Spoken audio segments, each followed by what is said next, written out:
R2-D2, you found a cigarette. Well, I don't think smoking is grown up at all.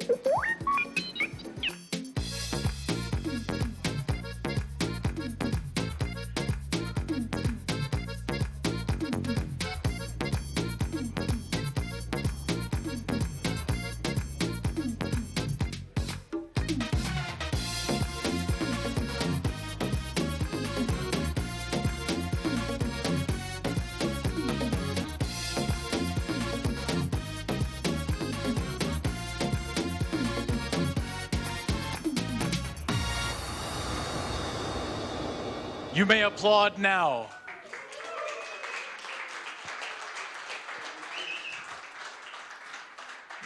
Welcome to Nerd Night. My name is John Matthews. I'll be your host and MC, and thank you for preempting my edict to turn the lights back up. Yes, what was I about to say just now before I got distracted by the lights? Yes, so this is Nerd Night. If you're not here for Nerd Night, you're obviously in the wrong place, so please leave. But you already paid us, so you should stick around anyway. I see a few familiar faces in the crowd. Just a few. Hey, welcome back to all of y'all. But a few rookies, first-timers in the crowd, yeah? Dang, what's up, y'all? First of all, where have you been? Secondly, if you are not familiar with the process, we have 3 great speakers coming up to talk to you about really cool, nerdy science things. We hope you will stick around for all of them. We expect to be out of here by about 10:45-ish.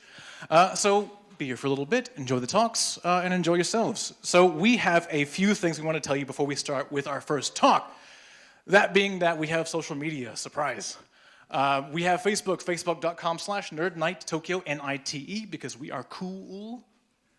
Arguably. And then twitter.com/NNTokyo or just @NNTokyo because, you know, internet revolutionary stuff.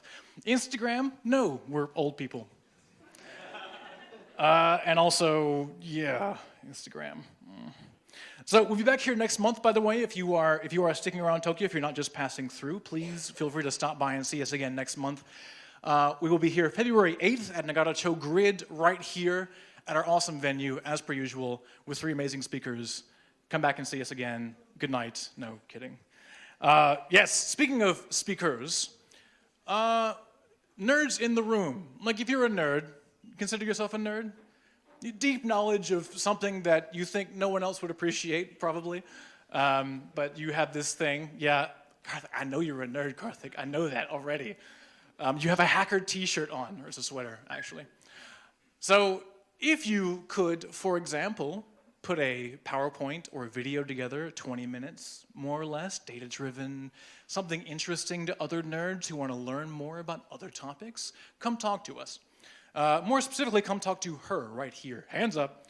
This is Amanda right here. She's the boss. She handles and wrangles all the speakers with an iron fist. If you are interested in coming talking to our audience here, please feel free to come say hello.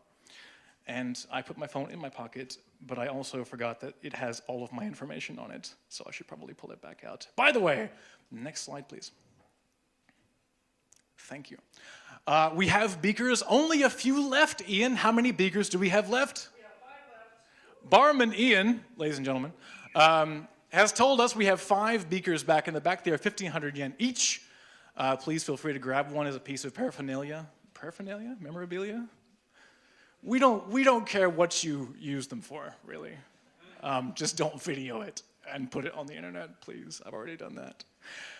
So, without further ado, we have our tonight's speakers coming up. We have a fantastic friend of Nerd Night, Jens Wilkinson, coming up at the very, very end. We have Katie Mack, widely published Astro Brain, wherever she is. Hi, how's it going? And Coming up first, though, where is Peter, as a matter of fact, because he should probably, come up close to me so I can talk about him in a second. Peter Mears, who I'll be introducing very shortly, is a daredevil and a nerd. Daredevilly nerd. And I will tell you more about that shortly. For the first-timers, and for those of you who are really bad at directions, that I told you the last time, we will have a Q&A after every single talk. The talks are more or less 20 minutes. Q&As are 10 minutes. Meh-ish, depends. Little wavy. If you have questions about the talk, please save them. Keep them in your minds, or on paper, or on something digital, because fancy. We will have time for Q&A afterward, and if we don't get to your question during the Q&A, there will be time, probably, for our speakers to answer your questions during the break in private. So if you have questions, please, please, please keep them in mind. All right, so I'm going to take a second and make sure that, you guys are taking a second to switch over? I have a paragraph. I could read this whole thing. A whole paragraph? Damn, I feel so fancy right now. First of all, everyone check under your seats. You don't have a parachute? Well, that's unfortunate. Peter Mears is an amazing human being. Firstly, he skydives, which is something that I believe, anybody here jump out of a plane before? With support? Yeah? Everybody else here chicken? Any chickens in the room? Very high hand raised currently. I had a nightmare. I jumped out 3 times. Scared the crap out of me every single time. It was after we did our interview. It scared the crap out of me. Thanks, Peter.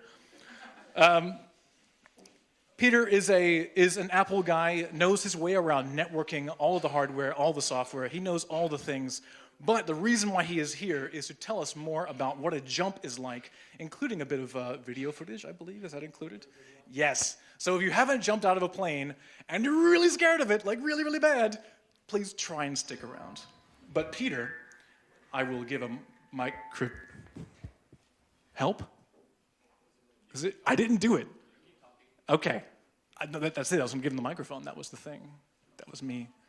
Yeah? So do you want to hand in the microphone? Because I just told everybody the cool thing about him. Well, then, what if I stand over here? Will it work? Peter, we're pretty ready to talk about skydiving. Like right here, yeah, like this. Has got it? Not that close. That's rock star close. You can't do that. No one can do that. Hello, is this thing on? Hello? It was on. It was on, but maybe not now. Hey, Henry. Sound guy. Hey, Henry. Henry Morris, sound guys, ladies and gentlemen. This has no battery left, so I'm going to give this to you. I'm going to give you this fancy, cool microphone. 6 inches from the mouth, side corner, right here. Radio production, I'm serious. I'm not joking. Peter Mears, everybody. Okay.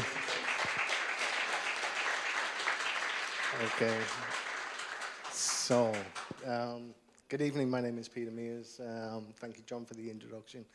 And to be honest, this is a pretty scary, nervous moment, and a lot more nervous than actually jumping out of planes. I'm not accustomed to standing up in front of people, and yeah, but let's dive straight into it.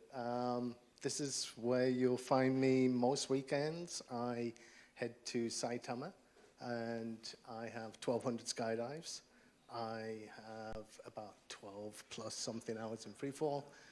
I haven't many injuries, and 2 reserve rides. I'll talk about reserves later in the presentation. And yes, that is Fuji-san behind my knee. So yeah, some wonderful views. And as you see, I'm wearing a GoPro, and a lot of these images tonight that I'm showing you will be a random image from my GoPro. My GoPro is set to do video and photo, and a lot of these photos are just a 5-second snapshot of the actual skydive. Yeah, so there's the bigger picture. This is me somewhere exactly over Saitama in Honda Airport. I'd like to give you a little bit of my background. My first jump was way back, a long time ago. Wow, that ages me. Way back in 1984, I did my first charity skydive. After a few years, I moved out to Ampuria Brava. I did a couple of seasons in a skydiving center in Spain. I moved on to Europe. I lived in Vienna for 10 years, watched some opera. After Vienna, 2006, I took a quick break in Big Sur, California, did some hot springs. Eventually moved out a year later, ended up in Chiba. A year after that, I ended up in Tokyo. And then I discovered Tokyo Skydiving Club. They have a DZ that's way up in Saitama between Kawagoe and Okinawa. And that's basically, after a long break, after 16 years, in 2011, I rejoined the skydiving community and did my first skydive after 16 years. Quick background about the history. We're talking about skydiving. We're not talking about parachuting. Parachuting was kind of Leonardo da Vinci, so on and so forth. But back in the 50s, that was the first controlled kind of skydive. Guy jumping out here, passing a baton. People were scared. They didn't know what would happen in free fall. We didn't know what would happen if you actually touched somebody. So the first maneuvers were somebody controlling, passing a baton in free fall. The equipment has evolved, and today we're looking at, the world record is 400 skydivers in the same piece of sky. The high performance wings just get faster and smaller. And that's where we find ourselves today. The world record was 2006, so it hasn't been or hasn't changed for quite a few years. So I don't think we'll see much change there now. There are a few main disciplines. I would call them 5 main disciplines. There are other extremes of skydiving, base jumping being one of them. But tonight I want to talk a little bit about formation skydiving. I want to talk about free fly and freestyle, which is probably the same. Then we've got wingsuiting and canopy swooping. So tonight, formation skydiving is what I do. It's basically falling on my belly. For the beginner, you can do a tandem ride. They run around about 32,000 yen. And if you're into doing school, then you can do what's called an accelerated free fall, and costs around about 230, 2,040 yen. This is a guy, he'll be doing you're trained by instructors, you're doing about 7 or 8 jumps. Gear rental is not included in that, but this is the quickest way to join the sport. And after 7, 8 jumps, you can be falling on your own in free fall. So back to Tokyo, skydiving. This club is where I spend my weekends, and basically autonomy of a skydive is, first we plan the skydive on the ground, then we gear up. After the gear up, we then take the plane ride, which is about a 15-20 minute ride to altitude. And then we have our free fall, which is the most exciting part. Canopy ride is about 10 minutes. And then we repack the parachute. Takes about 15, maybe 20 minutes, depends. And in a day, you can expect to do 3 or 4 jumps in a day. So the plan, the dirt dive.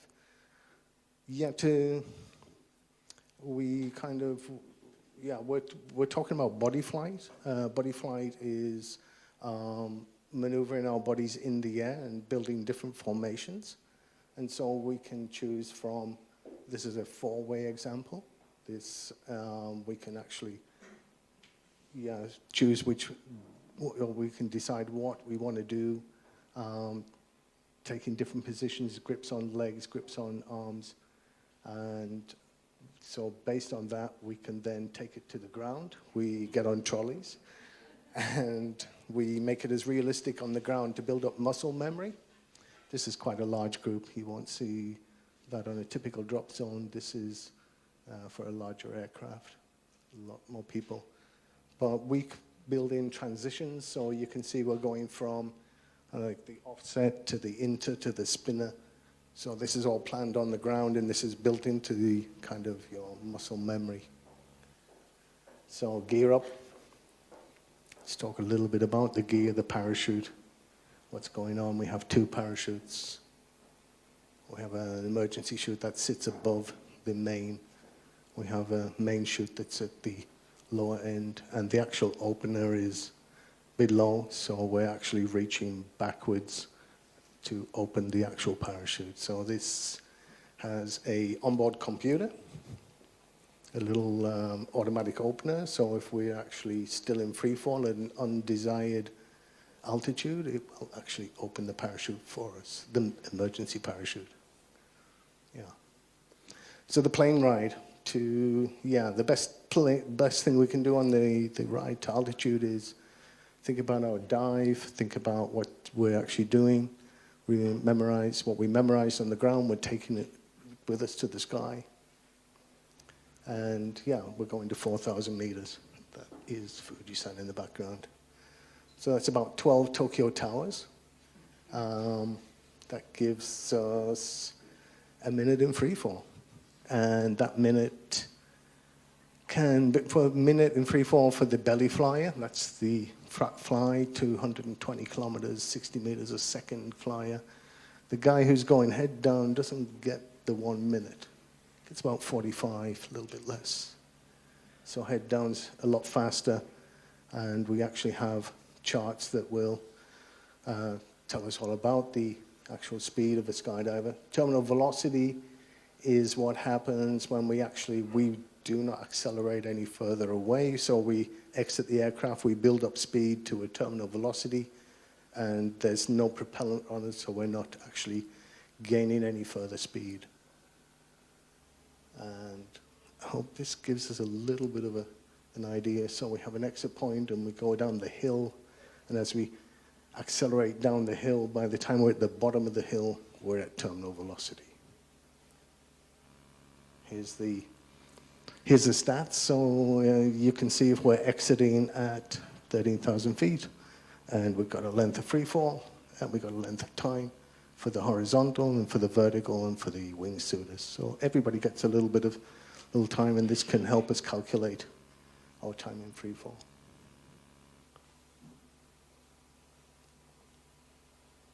Yeah, the next step is we're back in our plane right here. We need to know where we're going to get out of the aircraft.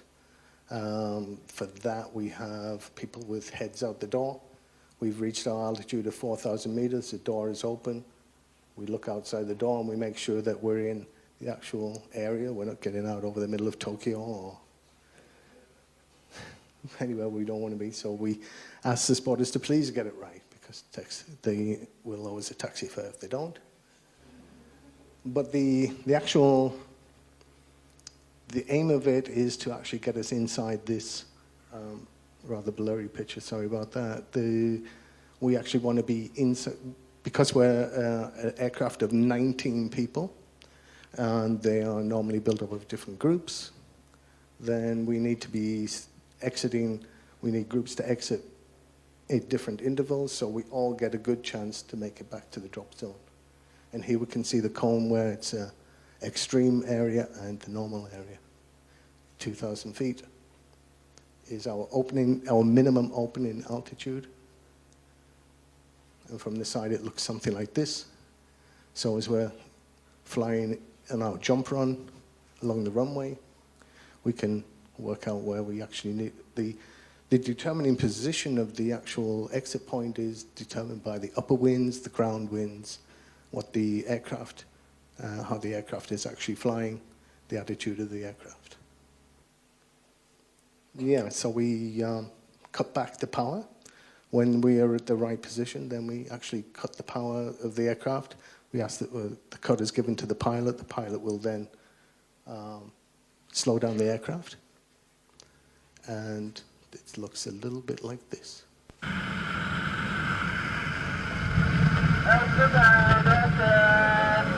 So we've got a 1 minute call. The door, we can open the door at 1 minute.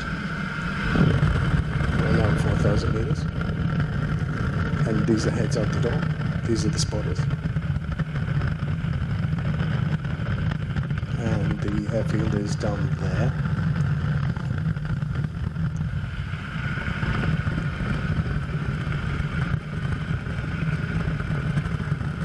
What they're ensuring is that they're actually adjusting their head, because there's a climb angle on the aircraft, And so where you're actually looking and where you actually are is a different place because the aircraft has an angle. What were you saying, John, about the angle? So now we've got the cut. Now it's the climb out. We'll go into this in more detail in a little bit.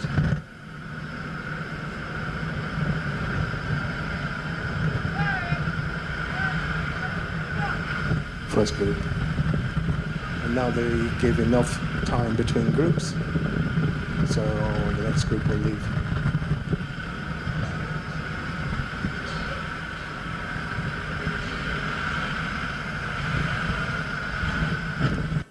Okay, going to cut a little short there. We'll catch up with that in a moment. So the climb out is the important part.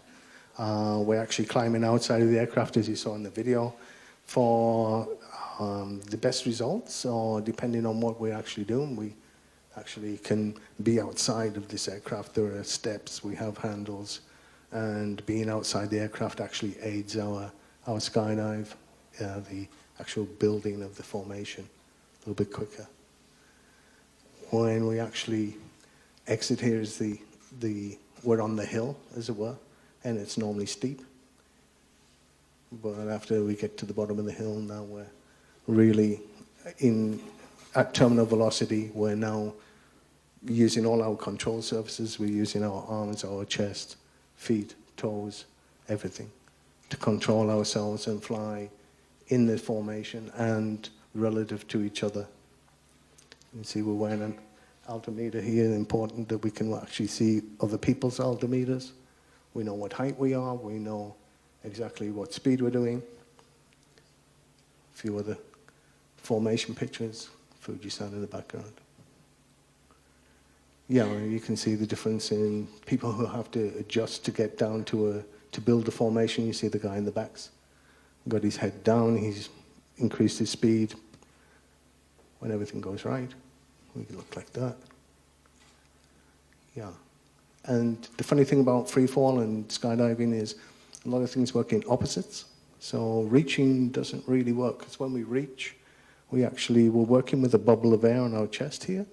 So reaching doesn't help us. We actually have to extend our legs and reduce our arms to move forward to take grip. So everything works a little bit opposite. So if I need to move forward, I'm actually extending my legs to work on this bubble, this column of air.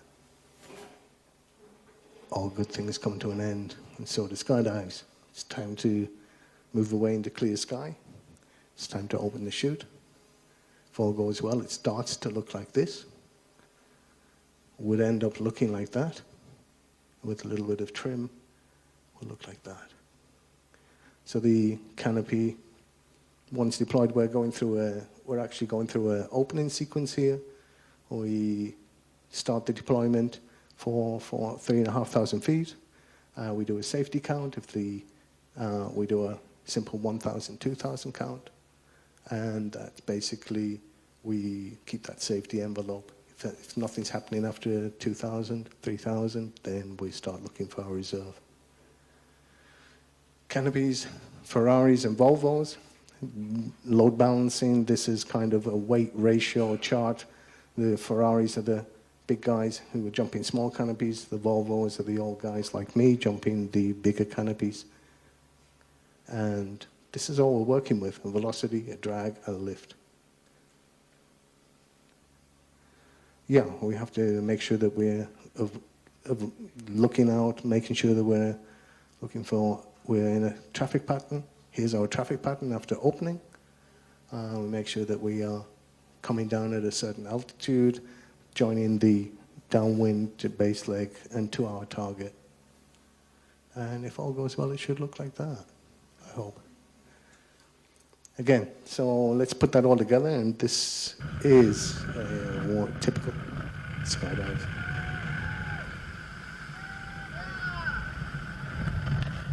So the camera's on my helmet, climbing out. We got the count. And we'll leave it at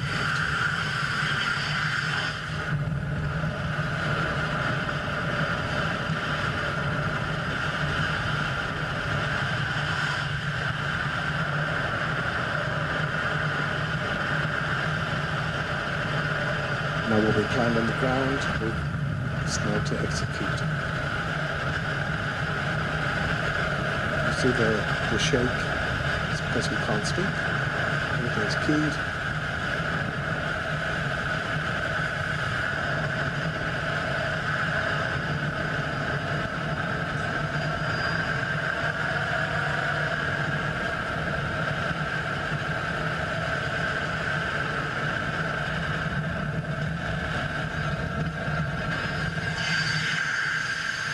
It's going to be an end.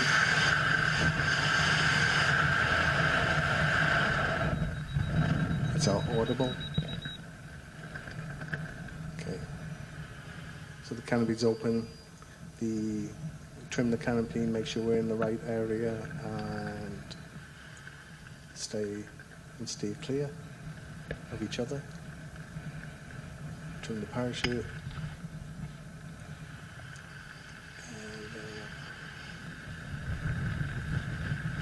The drop zone.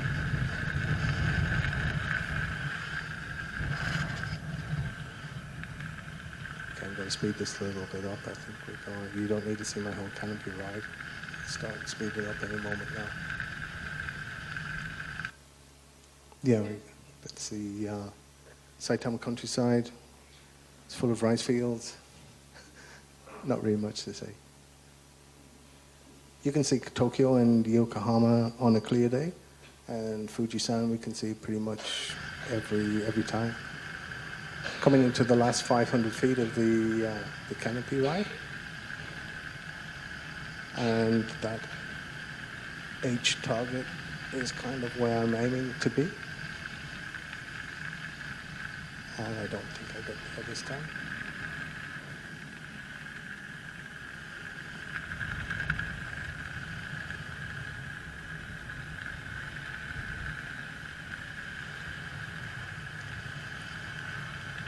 Setting up for the actual final landing is probably the most crucial part. You're judging the wind direction. You have to land into wind, making sure that you can slow down in time. And if all goes well, you don't end up on your face. Something like this, maybe. Okay. So that's a typical landing. Okay. Okay.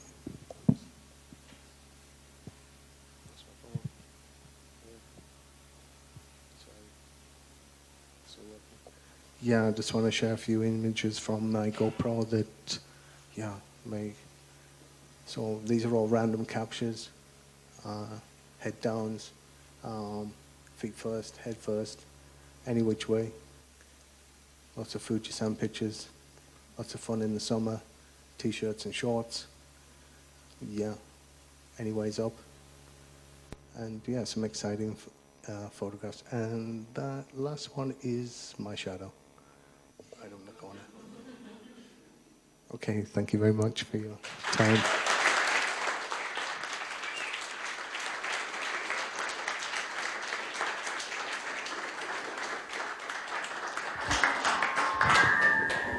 Is that me? Question. Oh. How about over here? Sorry. Is that me? Is that me? How much protective clothing is required when you do a jump? Like, is there wind burn, or you said that they do t-shirts and shorts and stuff. Could you do less? There's... hello. I don't think this is... I think they've turned me down a little bit here. Naked jumps have happened, and they are encouraged if the drop zone will allow you. It's drop zone rules, really. The only reason that we wear a jumpsuit, it has actual supportive grips, so we can actually get better flying and take grips with each other, especially for exits when we're coming out of the aircraft. There's a lot of stress at that moment, and having grips on the suit helps. And wearing a suit generally helps. Summertime, especially in Japan, it's kind of too hot on the ground, and it's great to get to t-shirts and shorts and no gloves and just enjoy the summer weather. Yeah. Hope that answers the question. Have you ever? What, naked jumped? No, no, I've never found a drop zone that would actually. So I jumped around in the UK a lot, which was too cold, and I jumped in Spain, where the drop zone didn't let you do naked jumps. It's called a buff jump, and normally at about 1,000 or birthdays, people would normally. America, yeah, a little bit different. Yeah. Thank you. Hey, you're welcome. Okay, moving to the back. Hi, I find that the skydiving formation is quite interesting. Do they have like competition, international competition for that? Oh yeah, we didn't really have time to scratch onto the competition level. There's a World Cup, and it's actually an Olympic recognized sport as well. So there is formation skydiving normally happens with 4 or 8 people. They're just the disciplines, and actually, yeah, it's all based on building those patterns. You remember the patterns of the people joining together, who can do the most in the working time available. Yeah, normally 4,000 meters is the highest we're getting out for competition level. Down in front. The guy right in front of you, Amanda. Yeah, no, it's right behind you. What kind of physical training would a skydiver need? Physical training, very little. You basically have to have enough, when demanded, you have enough strength to actually climb out of an aircraft. Nothing special. Okay, because Yeah. I thought that you're pretty arched when you're down. Yeah, so at least a flexible back should be helpful. Yeah, I would say a little bit of flexibility. I'm slowly not being flexible, but it's flexibility, being able to arch, move your body, but nothing crazy. If you can dance, you can probably skydive. Okay, and we have one at the very back. Great talk. Can you please go back to the slide which had the formations, please? Okay, yeah. Let's see if I can do that. So this one. This one. The unipod and the and the Murphy face kind of look similar. The unipod and the Murphy face. Which one are we looking at? A and C. A and C. A and C. It's just a twisted version of but unipod. The Why do guys they have a different name for Murphy flake? So a Murphy flake, the guy's pointing straight out. Yeah, the hands are going out. So you've got to think. Yeah, hands are out. Yeah. Think of where the head is. Oh, sorry. Oh, I touched my telephone here. Yeah. So they're all different. Yeah, they've all got names, and there's actually hundreds of these. This is a 4-way. Talking about the competition, this is the 4-way formation skydiving, and these are just what we call random blocks. But the actual transitions are the important ones where they might say in a competition, you build an offset, you make the inter, and you end up on a spinner. And that means that this guy's got to do a 540, these guys have got to do a 360 as a pair. So that's the discipline. And you're all falling at 120 miles an hour. You all have to fall at the same rate, even though you could be different body mass, weight, sizes. You wear suits to actually, in competition, you would kind of find weighted, body size people. So you can actually fall together and fast. Faster is better with competition. Thank you for the question. Does that answer your question? Yeah, okay. Hello. Hello, hi. Hi. Hi, great talk. Sorry. Sorry, he asked about the physical conditions. Yeah. When you're jumping. I did a tandem jump. Great. In Taitama as well. Okay. But I was wondering about the difficulties of jumping with somebody. The difficulties of jumping with somebody. Yes, So when you're carrying someone. Okay. So what can happen? So I'm not a tandem master, but there are so a tandem master is a certain mass, a passenger is a certain mass. They are actually, it's not so refined, but the canopy has a certain weight, so a weight limit, so that's a factor. But as a tandem master, once you're in the air, actually, yeah, it's not too physical. I mean, tandem masters do a lot of work, and especially at our drop zone, they're doing 8 jumps a day. So they're on every other load, which we have hour and half-hour loads, and they're busy. They have the whole day. So they are probably just physically tired because they have to pack the parachute in between. So I guess that's the physical, demands that they have. But carrying a person in free fall attached to you, it's not really that much of it's not a physical thing. You don't have to take any stress or strains. You're falling, you're flying together. If you're stretching your arms out bigger than them, then they have to obviously contain you. That's the only thing they have to do. Panics, then we just hug you. You just get hugged harder. They hug you really hard and keep you from panicking. Yeah, wrap your legs around you, hug you really hard. And then when it's time to open, just open the parachute. Okay, and our next question is over here by the wall on your right. Oh, sorry. Thank you.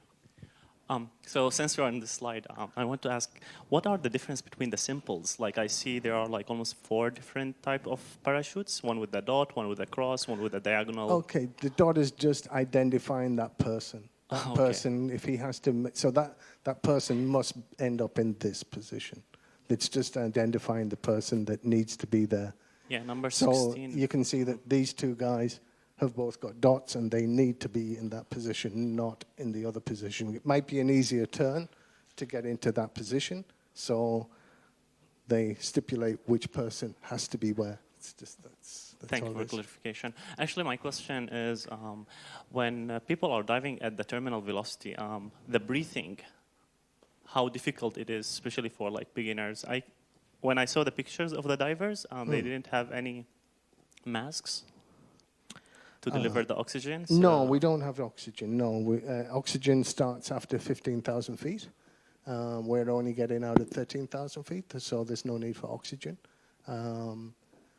Yeah, and the big formations are normally the aircraft are pressurized and they're on oxygen until the door opens. And we just a smaller aircraft, we don't need oxygen at that point. But masks, we don't wear masks, no. And we don't have to have oxygen. We can breathe. You can actually breathe in free fall. It's nice. Yeah. And which is more scarier? Is it skydiving or a bungee jump? A bungee jump is, bungee jump is scary. It's out of it's out of my control what's going on. So yeah, bungee jump's scarier. Over here. Yeah. Hey, great talk. I have to ask, 1,200 jumps, what's your closest call? 2 reserve rides and 1 bad landing. 1 bad landing that put me out of the sport for a few years. That's probably one of my break. I cracked a vertebrae, turned too late, too low. And close calls, yeah, the reserve rides weren't really close calls. It's just a reserve ride, and you've got to deal with the moment. And so, my reserve rides were basically what we call a lazy pull. I went to pull, it didn't work properly, it fell under the opening system fell under my back, and I have to do the reserve procedure. Close calls are when you're jumping with people. Other close calls are when you're jumping with people that you don't know, big events. They're the unknown factor, and they could be dangerous. They could be heading towards you in free fall, or opening below you. Opening a parachute below you is not fun. Yeah, that has to be avoided. Yeah, sorry, does that answer your question? Yeah. We've got another question back here on the risers. Okay. Okay. So I'm planning to do my first skydive this year. Please do, yeah. So any tips, like which season is better, or? So I like this time of year. It's really cold and fresh, and you get the best views. And if you're going to do it in Tokyo, yeah. If you're going to come up to Saitama, probably Saitama. Yeah, I mean there's Saitama and there's one other further, but where we are right now, it's a little bit chilly, but tandems sit next to the heater, so it's okay. It's outside. It's about -20 right now, so it's the tandems get a nice warm seat. I just find that the winter air is much clearer. You get a much better view. Summer gets too hot and steamy, and autumn time's a wonderful time as well. So any time between now and Golden Week, I would say, would be great. Any other tips for first-timers? First-time jumpers, Yeah, don't wear tight jeans, wear loose clothing. Yeah, think of it as you're going to run down the street for, like, jog for 10 minutes or something. Think of it like that. Okay. Make sure you're relaxed. Thank you. Yeah. Okay, last question in the back. Hi. When you're doing formation, you're moving one towards another horizontally here. Oh, okay. And, yeah, sorry, I can't see. I was wondering, if you go too quickly, you can collide with other and Yeah. get injured. So how do you control the Yeah, speed? And basically how talking difficult about is it? the arm and leg movement. So we're on that bubble, and as if I'm moving forward, so I'm stretching my legs, I get that momentum forward. And if I need to brake, I can just drop on my knees and basically turn my body that way, so I can actually fully brake and slow and actually fall away from anything. So approaching is like legs straight, arms back. We can go quite fast forward and sometimes too fast, so we've got to break that out. And basically heads up, knees down, and we can actually hold that position and break the acceleration. So we got that ability. And that's part of the body flight. That's what we're trained, and that's what we learn to do. We learn to turn, we learn to move forward. These are part of this is the discipline. Thank you. I think we're going to cut it off. Whoa, that's Okay, a loud good. microphone. That was You're way right, louder that's than I nice. expected. Peter, I believe we're going to cut the Q&A here. We have a couple more questions. I think I saw at least 2 over here. I have one myself, but I'm going to skip it because I have stuff to do. But for the next 20 minutes, we have until about 9:05. We're going to do a short break. Everybody, please give a big round of applause to Peter Mears. Thank you.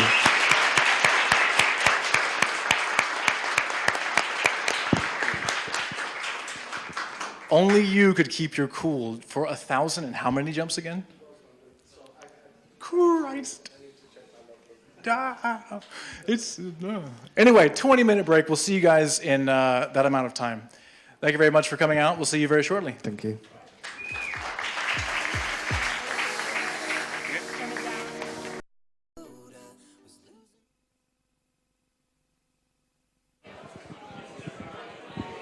You can stay where you're at right now. Yeah, that's a loud microphone. Damn it. Do we not test these? That's the wrong lights. Those are the right lights. Those are the right lights. Yes. Thank you. This is a super loud mic, Henry. I'm being really quiet right now. What? Oh shit, right. This is bad microphone technique for any of you who care. So where the hell were we? I know, I can't stop. All right, where were we? Good God. So welcome back. This is still Nerd Night Tokyo. I'm sure you're not surprised at that. We have a few things we want to tell you first before we start our second speaker, who is all ready to go and cool and stuff, which is right in front of me. First of all, we play the video and make sure the sound is super low so I can talk over it, but not for my microphone, right?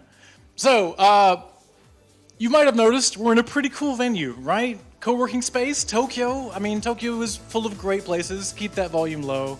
I can hear that. I can still hear that. That's my PC Spotify. Turn that down. Thanks. Can't be played in a public atmosphere. Gaiax is a super cool place. Nagatacho Grid is the name of this venue. Very, very awesome place run by a company called Gaiax. It's a startup studio. They work on resolving social problems in a kind of fancy community sharing economy. And in our meager contribution to society, we are here thanks to them. As we are welcome here, so are you. There are several shared spaces here at Grid. Of course, in the heart of Tokyo, for those of you who are here, as you well know, and for those of you who are watching on the stream, now you know. We're in a very good spot, Nagatacho Station near Akasaka Mitsuke. Come see us, yes. Yes, stream people. We do have a stream running, by the way. I don't know if that was made obvious. Anyway, a lot of these areas upstairs are free of charge. You do have to register as a Gaiax community member. We have a little thing somewhere over there next to you in the yellow shirt. I don't know your name, I apologize. Yeah, Henry's pointing at it right there. That's not the thing, but it's next to it. Little small placard that tells you how to register as a community member. If you want to use this space, there are some limitations, of course, because it's a big, big place being provided very, very low cost /0. So stop by, take a look at it. If you want to come use this space, you're welcome to. Just check out the info there on the bar. I am not that good at knowing much about it. So They do lots of events here, by the way, yoga nights, movie nights, seminars of all kinds. So please come back and check them out. Let's see, can we? Yes, thank you, that's good. Thank you for one of you for doing that, Amanda. So, by the way, you might recognize dear friend Henry Moore, sound guy over there, is the subject of my photograph here. I'd run a gaming group here in Tokyo, mostly hangs out near West Chuo, near Asagaya. We're working on new venues, by the way, which if you have any ideas, we're going to come here a couple times a year. But we hang out, play video games, casual stuff. If you enjoy video gaming, please come check us out. The name is behind me. You can read. Can you? I hope so. Tokyo Casual Gaming Encounters. Check us out on Facebook. If you don't use Facebook, which is entirely fine, come see me afterwards. We do lots of cool stuff, lots of Switch owners, lots of board games occasionally. We just like doing fun things. Hopefully sometime we'll have Don come out because Don loves board games and we'll play some really fun stuff together. All right, so what is the next? Thanks for the woohoo back there. One person. So one more thing before we bring on our second speaker. We want to give you money to do sciencey things and researchy things. Nerd Night grants, if you are working on an interesting research topic of some kind and you are looking to get a bit of funding to support yourself, whether it be for transport somewhere to do something interesting in field, whether it's for research or for hiring this or that or the other, come talk to us, or specifically come talk to Amanda, because the rest of us are kind of dumb about this thing. But we do actually hand out cash for good projects. We want you to come and give a talk at Nerd Night based on your research and based on your work, of course. That is the condition. We are very generous. Pray we do not alter the deal further. Wow, ruin the Star Wars line. Yes, I will get that right next time, I promise. So, if you are interested in this grant, possibly, we have a QR code up here, but I'm about to get rid of that QR code, or at least Amanda is. So if you're really good at scanning things fast, feel free to scan this. Otherwise, come talk to us, and we'll tell you about what the conditions are to get started. Next thing, so hey, don't forget, by the way, any trash you guys leave, we have to carry out, the volunteers and everybody else. So there are trash cans right there beneath the super cool, awesome Buddha-esque statues, including Darth Vader, which we're still confused as to why that's there, but we like it a lot. If you do have trash and glass bottles and everything else, that all goes in the trash cans back in the corner. Please be cool and take care of that yourselves, okay? Okay, good. Okay, yes, nerds across Japan. So, I'm assuming most of you either live or travel mostly through Tokyo, but if you are ever in Osaka, for example, or on Okinawa, there are actually sister nerd nights across Japan and the rest of the world. We are by no means the first nerd night. There are tons across the US and I assume other places there are around the world besides America. Sorry, we like America. What? No, but in all seriousness, Nerd Night Kansai, NN Kansai on Facebook, is having their next event February 2nd at 6 p.m. at Lingua World Cafe, in Osaka. Nerd Night Okinawa, which is, by the way, Nerd Night Oki, and not like, we didn't cut this text off, it's Nerd Night Oki. Their next event is on February 8th at 8 p.m. at Tacos and Coffee, probably somewhere on Okinawa. And if you look at the content and that doesn't sell you, the name of the venue should sell it by itself. Let's see, what else we got here? Why don't you, who's got the slide clicker? Is it you? My God! Pictures of nice people, and then me. Oof. So, Nerd Night is made possible by a whole lot of awesome people. I'm going to call their names out. They're going to raise their hands and wave them in the air like they just don't care because we don't have time for all this stuff. Please hold your applause, by the way. So, in no particular order, Boss Andrew is not here. Ha! Sucker. He's watching on the stream. He's Canadian. He's pretty cool. We like him a lot. Most of the time. Anyway, we'll see him again in March. Amanda, our other co-boss, right here in front of me. Yeah, that's right. Don't clap. No, don't clap. Don't clap. Like I said, stop. Sorry. So, Barman Ian, back in the corner, right there. Support Human Don. He is human. Dora Human Selena. What's up? Usually brings vegetables, now is bringing fruit in 2019. We have no idea. Used to eat an entire head of cabbage in one night. We have no idea why she does this, but she does it. absent video master Kai, which is, she's pretty cool, but off in Australia doing cool stuff, replaced by awesome support human Joan. That's right. Lion also. Where's Lion at? He's got my cameras. What's up? Don't break my stuff. Lion's super cool. We love Lion. Lion! Steven Universe? Anybody? Steven Universe? No? Lion! Thank you, Matt. I know your name. And then, of course, Joe, new homie Joe. What's up? Joe's cool. Joe's a friend of Henry. Henry also is a dear friend, longtime friend. He dabs. He's weird. We also have Trevor right over here in the corner. Super awesome guy. Helped us with a lot of stuff. And then there's me. So it's nice. Yeah. So thank you all for helping us. As always, I say us. I'm just a volunteer too. But anyway, so let's get, yeah, clap now. Clapping is good. Yes, clap. For all these supporters. It's a lot of work to put a big event together. It is, as far as I know. So, Jens, are you ready?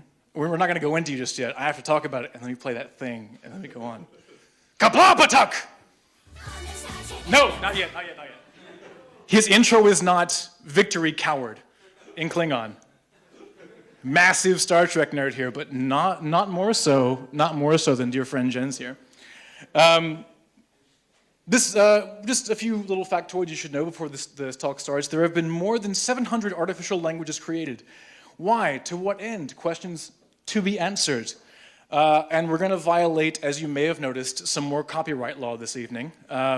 Picking a new franchise, going from Wars to Trek, which I will not admit a love for either particularly, just both very deeply. So, Jens Wilkinson is an international communicator at RIKEN, a premier Japanese research agency. If you haven't heard of it and you're a science person, you probably should. So, originally US-based, been in Japan for quite a long time. He is big on constructed languages, the topic of his talk this evening, but he also plays electric guitar and bass. Told me. You've been here several times. We know everything about you. He also is, as mentioned previously, an almost constant figure here at Nerd Night, one of our dearest regulars, and the most annoying person with questions. Therefore, during his Q&A, we desperately ask that you pester the crap out of this man. Jens, in your most formal Klingon, by the way, any super Klingon nerds, I only know those 2 words I just spoke. So if you have any Klingon questions or insults, please lob them. Jens, you ready to go? Jens Wilkinson, everybody. Thanks a lot.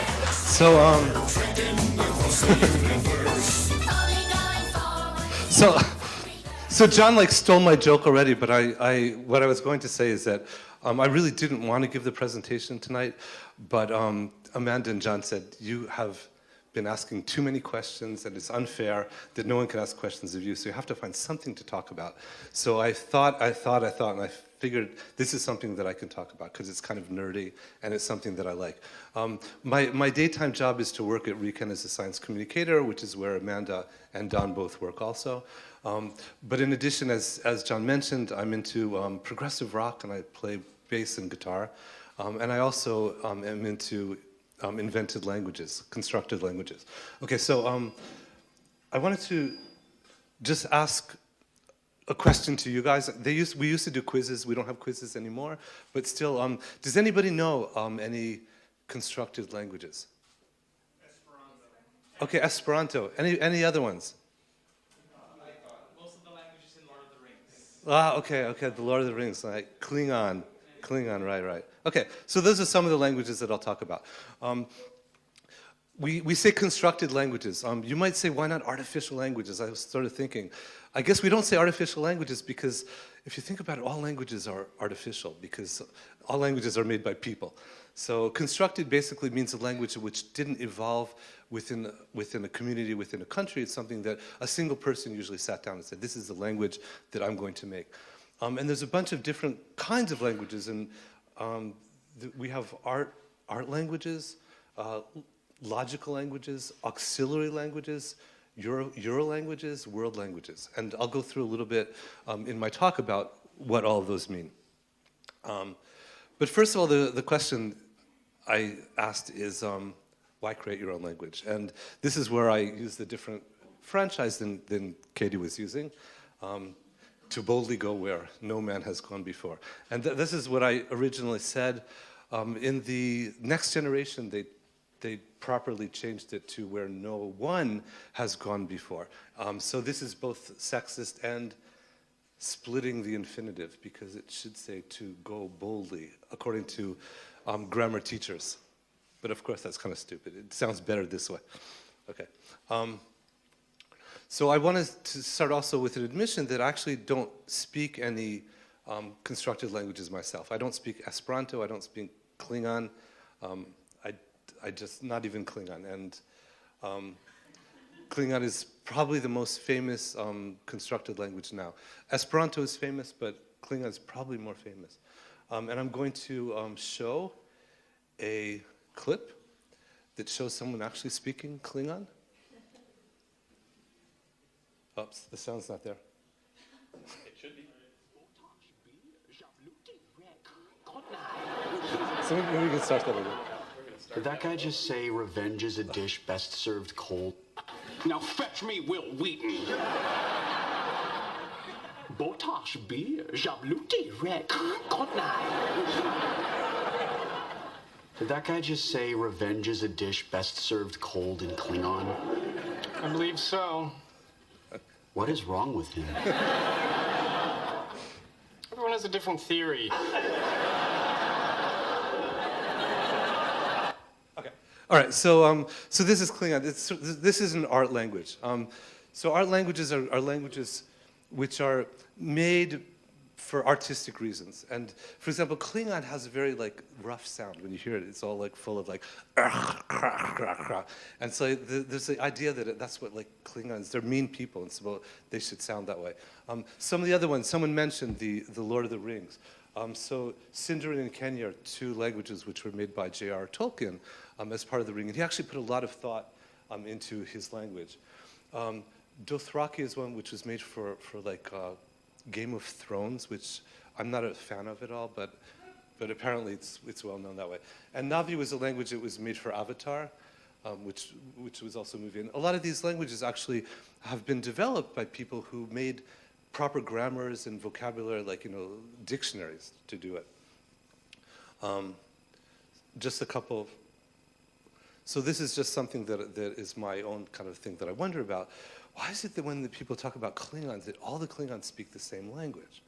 When you look at the world, right, in the Earth, there's actually more than 6,000 languages which are spoken in the world. In Europe, which is actually quite low, in Europe there's about 230. In Papua New Guinea, for example, which is an island much more smaller than Europe in terms of population, there's 650 languages which are spoken in a single country. So I don't, it's a little bit weird that people tend to think that a single planet, they're all going to speak the same language. But anyways, here's an example. This is Klingon. This is actually what Sheldon was saying in the series. Revenge is a dish best served cold. Or something like that. I can't really say it very well, but that's what it is. It looks kind of mean, right? The letters. So another kind of language is logical languages. So logical languages tend to be languages which are built by someone to demonstrate something. And a very famous one is called Lojban. Oops, sorry, pressed the wrong button. So Lojban is supposed to be a language that's very logical. So everything has only one meaning. In English, there's a lot of words, phrases that can have ambiguous meanings, but Lojban is made to be so that everything is very logical. It doesn't sound good. Simsa puzuki faleno la kamte. They make, it has sounds which mean something, and then they put them together to make some logical concepts. Okay, so that's another kind. Another one like that is a language I kind of like, which is called Toki Pona. And Toki means language, Pona means good, and it was made by, it was written by a woman who's Canadian, who believes in Taoism, and so she wanted to make a language that would lead people to be good. There's something which is called the Sapir-Whorf hypothesis, which is that the language that we use actually influences the way that we think. And based on that, she made a language that only has nice words. And so she's trying to like make a language like Mama pimi mute o sina lonse wikon nimi sina li. It sounds kind of nice, actually. I like that. So then, like, the main thing that I want to talk about is another kind of language, and it's a kind of language called auxiliary languages. And auxiliary languages means a language that people who don't share the same language can share. And really, the basic reason for that is it comes from this. This is the Tower of Babel in the Bible, right? So there was this idea that humanity once spoke a single language, but that the Christian God like made them speak different languages and like broke them up, and because of that they couldn't communicate together. And in Europe, in about the 17th century, a lot of people decided that they wanted to like make a language that everyone could speak, and people started making these different languages. And in the beginning, a lot of the languages had a very like philosophical idea that they tried to like categorize things, and so they made a language that had something that meant red, and then you put everything together and you could make different concepts. So they tried sort of to like recreate a perfect language. So this is called an auxiliary language. An auxiliary language is a language that people use when they can't speak the same language together.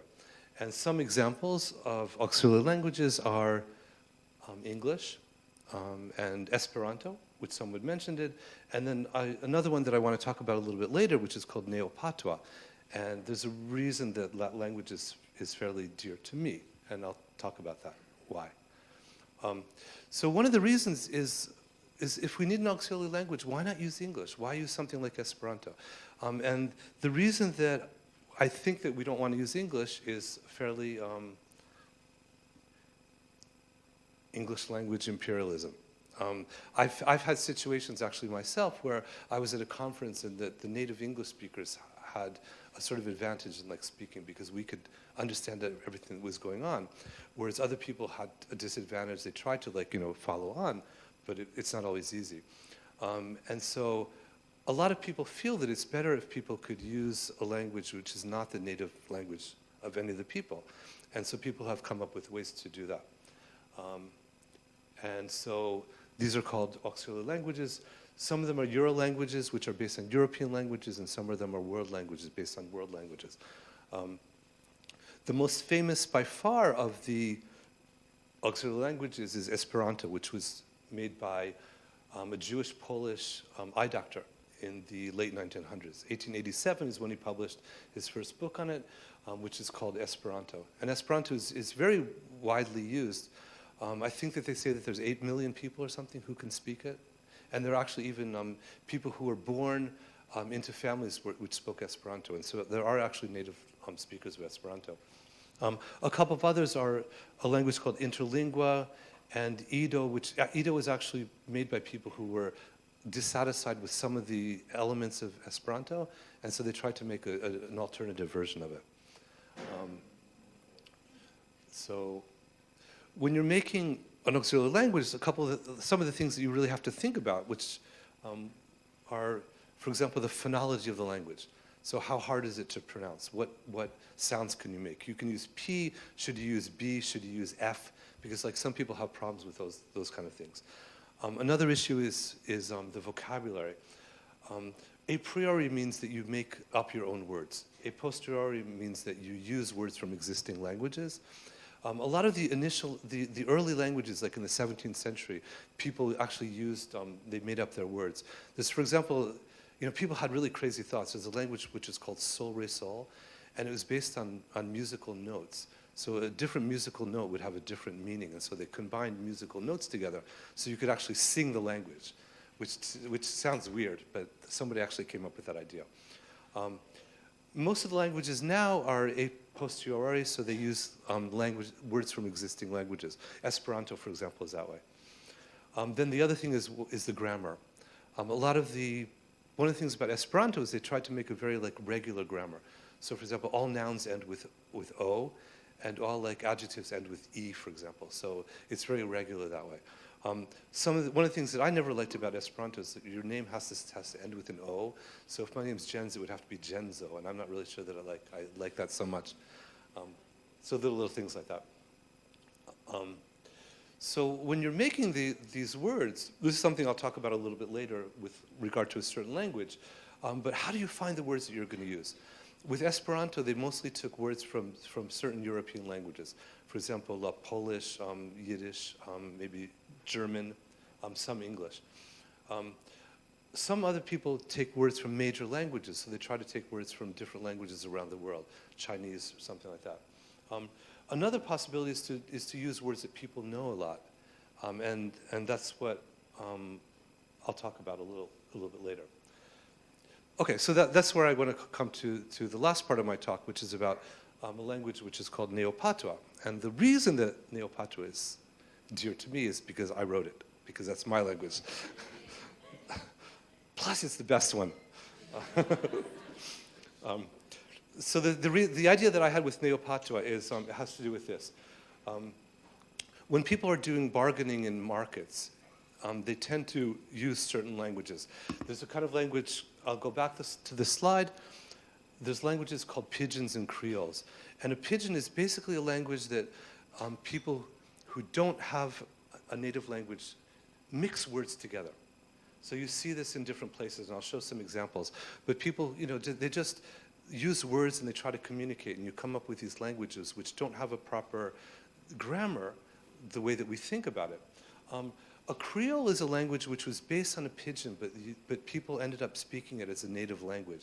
So for example, in Haiti, they have a language called Haitian Creole, which was originally a pidgin but became a Creole because people now speak it that way. There are many languages which are like that. Like, for example, Swahili, which is spoken in East Africa, is sort of a mixture of native Bantu languages and Persian, and Arabic put together. So when I decided to make Neopatois, I decided to try to base a language on some of these pidgin languages, because it's languages anyways that people are using together. So one thing that something about pidgins which is interesting is that pidgins basically don't have inflections. And what inflections means is when a word changes. So for example, plurals, or like verb tenses, or like when, like case, if you know, like for example, we say I bit the dog bit me, so we use a different word depending on the case of the word. Most pidgin languages don't do that. And I'll show you a couple of examples of real words. One of the very early, well-known of these languages is called Mediterranean lingua franca, and it was used in the Mediterranean by sailors or traders in the medieval period. And it was basically a Romance language, so it was based on Italian, Spanish, those kinds of languages. But it also incorporated elements from other places around there, like Arabic. So, Se ti sabir te respondir, se tu non sabir tazir. It's a poem that was written in this language. It sounds pretty much like Spanish, like that. Another one is Yokohama Pidgin, and this was the Yokohama Pidgin was used by foreigners who lived in the Yokohama settlement in the 19th century when Japan was opening up. And here's just an example of a word. Sendo hanashi drunki ichibu shinjo arimasen. Which, I don't exactly know how that comes from. Sendo is sensho, I guess. It comes from captain. Hanasu, drunki is from drunk, right? Ichibu, one ichibumo. And I don't know why give is shinjo, but that's what they say. And arimasen, ne? So I guess I won't give anything to the drunk, is what the captain said, or something like that. So it's not like a normal language the way we think about it. And of course, some people might know this guy, Cookie Monster, right? He speaks that way. Me want cookie! Okay. So he doesn't say, I want a cookie, or I would like to have a cookie, right? He just says it with the words that way. And that's the way that they tend to be. So when I made my language Neopatois, I decided to try to come up with two ideas. One is that I would base it on different languages around the world, and I would take words that people know, and in addition, I would try to make it like a pidgin so that it would be easy to use different ways. And so you guys get something very exciting tonight, because this is the first time that Neopatwa has ever been shown in a public place. Okay. I mean, it's on the internet. I'll show you my website, and so it actually exists and you can see it. But I've never spoken it in front of anyone, except for 2 colleagues today when I was practicing my talk. But I'll read some of the things that come from Neopatwa. And so if anyone wants to read along with me, then you can say, when Neopatwa takes over the world and becomes the most famous language that everyone uses, you can say that you were one of the people who were at the first meeting that was announced. So I'll just read these things, and you can read it with me if you want, and then I'll tell you what it means, right? Okay, so the first one here, it's pronounced basically just like Japanese. So if you think of katakana, then you can get the feeling of it, okay? So, ta no wiki ale, ta yao miam miam, ta miam miam poisson, nuwa mi mesa, tene wan pela chidia, satya mi aloha dolce, okay? So, ta no wiki ale means he doesn't go quickly. Wiki, does anyone know what wiki means? It means fast in Hawaiian. And the reason that I know it is because of Wikipedia. Because the Wikipedia comes from quick, because anyone can edit it. So once you remember that, I think if you remember the word for quick in Neopatwa is wiki, I think it'll be easy to remember. Ale is from French, you know ale? Ta, it means he or she from Chinese. In Chinese, ta. No means no, right, from English. So, ta no wiki ale. He doesn't go quickly. Yao is also Chinese, like iru, yo in Japanese, right? Ta yao miao miao. Miao miao is not from any particular language, but you might imagine what it means. It means eat. Miao miao miao. Okay, so it comes from the sound. There's a word called sound symbolism. Sometimes words sound like the things that we do. Tam yam yam poisson. Poisson is from French, fish, right? He eats fish. Nuwa is actually from, I think from Hindi, ne? Nuwa mi mesa. Mesa is from Spanish, table. So on my table, tene is from Spanish, have. Wan pela is from actually a pigeon from the Pacific. Chidia means bird in maybe Hindi, ne? And satya means true. And satya, some people my age might know that Gandhi used the word satyagraha to mean the true way or something. So the satya actually means true for him. So, and mi aloha. Aloha in Hawaiian means love, right? So love dolce. I love sweets. Okay? Really, I love sweets is what that means. Okay? So all the words are there, and all the words are sort of fit together that way. And I think with that, I'm just about time. So here's my my email address. The second one here, which is not in white, patwa@ppworks.com, that's actually the website that shows Neopatwa. And here's my Twitter and my official Twitter. I don't actually tweet about Neopatwa. So if you want to find anything about Neopatwa, this is the only place to go, and you can find it. And I'd be happy to answer any questions if you have.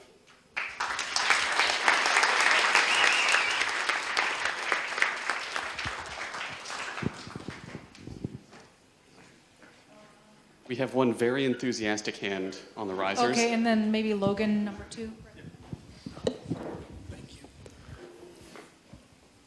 You want to go first? Yeah, okay.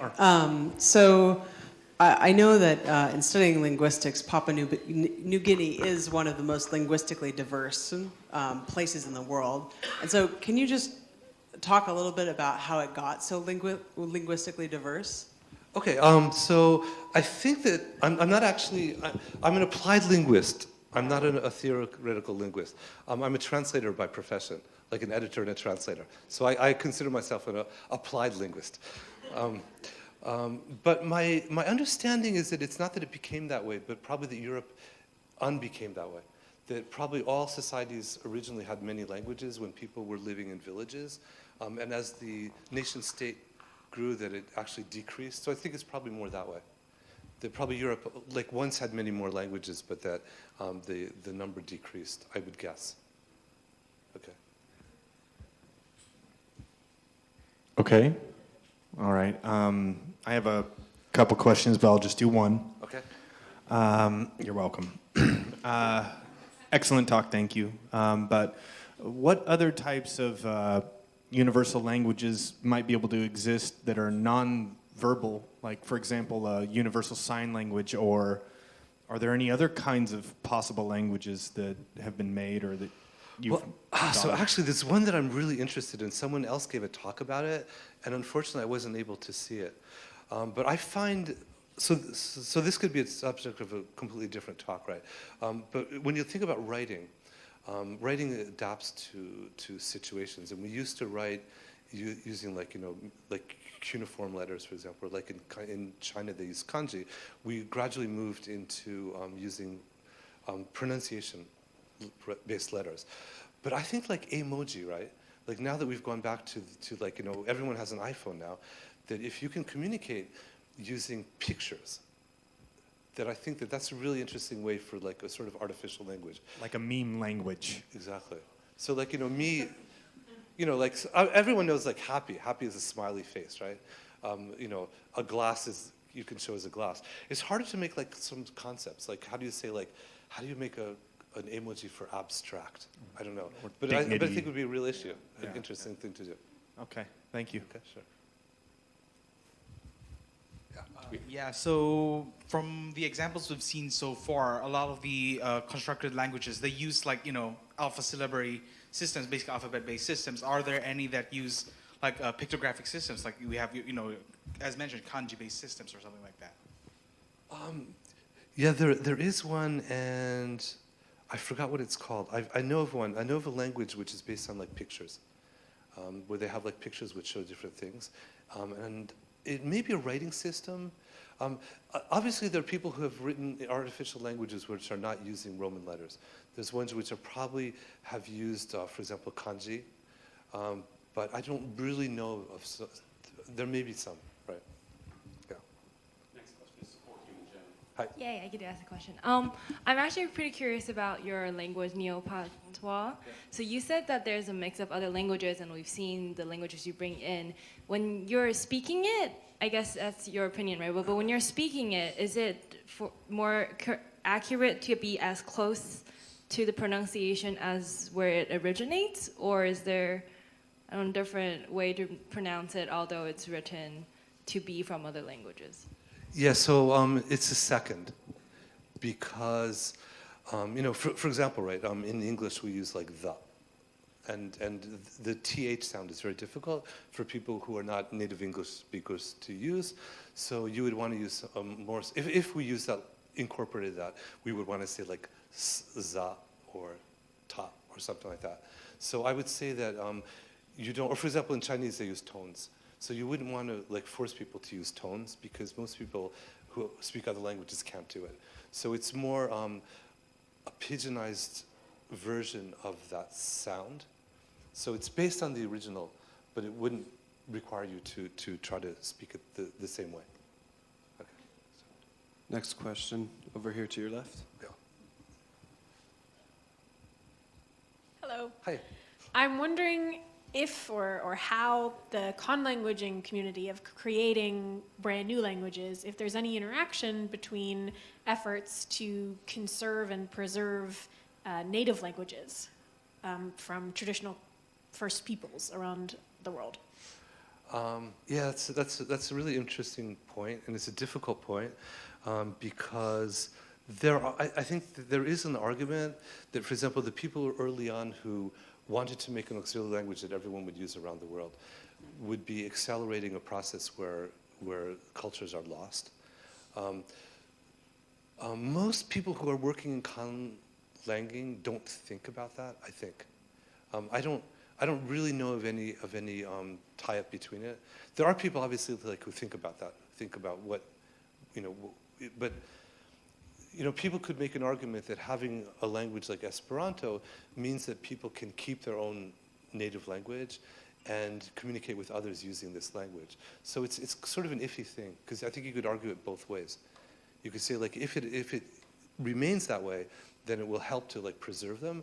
But if everyone starts speaking like a new language that way, then all the literature from the other languages would be lost, right? So it's not an easy question to answer, I think. It's an important question, though. Yeah. Next question is on the risers. So, any thoughts on raising multilingual kids? Shall we go Mignonese, or what would you say? What shall we do? About raising bilingual children, I don't know. The only thing I can say is like what most people, linguists, say now is that it's best to raise them with, the mother and father speaking their own languages to them, because then they grow up with a natural way of speaking those languages. But that's only what linguists say, and I don't know. I can't give really advice that way, I guess. Okay. We got a couple over here. You want to take one of these?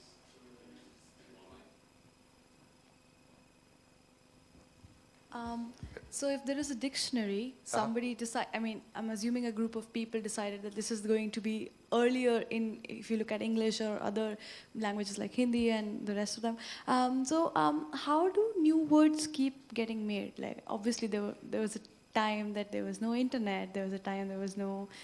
So how do people decide that? Is it, because in the kanji that the Japanese spoken Japanese that I've noticed is they tend to make the English words sound a little So are you asking about how the words were found? How the words were chosen? If new concepts are coming in and they have to be used in a language where they were not used previously. Right. So who decides? Who decides? How do you decide? It really depends from language to language. With a language like Neopatwa, which is very much a personal one, I just decide myself. There are languages in the world, like French, for example, which have an academy. And the academy is people who are selected to try to decide what words can be used in language. And then there are languages like English, which are very much, like an anarchy, that whatever comes into the language and people accept is done. So I think there can be different ways of doing that. Okay. Yeah. So. And I think we're out of time for questions. You are welcome to pester Jens after this. Please keep pestering him. Lord knows he's done it to us enough. So there is one last question.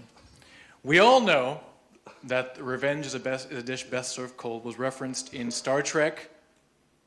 Live long and prosper. First of all, wrong. The Wrath of Khan was when it was referenced, but when was it actually said in Klingon on screen? Okay, so I guess one thing that I forgot to say to admit at the beginning is that I'm not really a big Star Trek fan. When I was a kid, I'm so upset right now at you. When I was a kid, I watched the original series, and I liked the original series. And I think I saw as far as the Wrath of Khan, but after I came to Japan, I didn't really follow so much. Yeah, I'm the saddest person ever right now. Sorry about that. I'm so sad. The answer was a trick question. It was never said on screen, as far as I know, in Klingon, but it was referenced in Wrath of Khan. Jens Wilkinson, everybody.